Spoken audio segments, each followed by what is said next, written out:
তুমি কি কখনো ভেবেছো আজকের এই সুন্দর পৃথিবী আগে কেমন ছিল, যেখানে এখন গাছ, পানি আর মানুষ আছে? একসময় যেখানে ছিল শুধু আগুন আর ভয়ঙ্কর পরিবেশ। আজকের এই ভিডিওটাতে আমরা জানবো পৃথিবীর শুরু থেকে মানুষের আসা পর্যন্ত পুরো গল্প।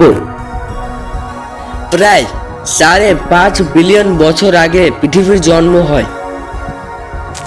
সে সময় পৃথিবীর বাতাসও ছিল বিষাক্ত, অক্সিজেন ছিল না, ছিল বিভিন্ন গ্যাস।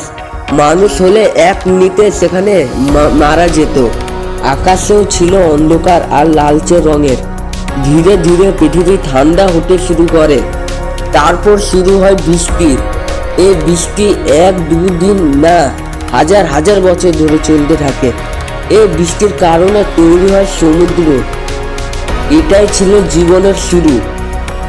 সমুদ্রের ভিতরে প্রথম তৈরি হয় ছোট ছোট জীব, যাদের বলা হয় মাইক্রোঅর্গানিস। এরপর ধীরে ধীরে গাছ, মাছ, বিভিন্ন প্রাণী তৈরি হয়।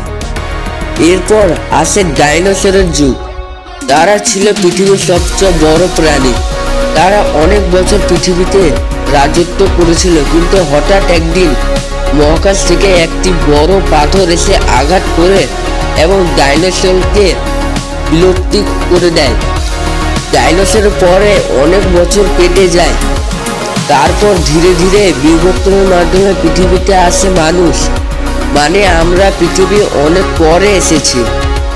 একটা মজার তথ্য জানো, যদি পৃথিবীর পুরো ইতিহাসে 24 ঘন্টা ধরা হয়, তাহলে মানুষ এসেছে শেষ 1 মিনিটে।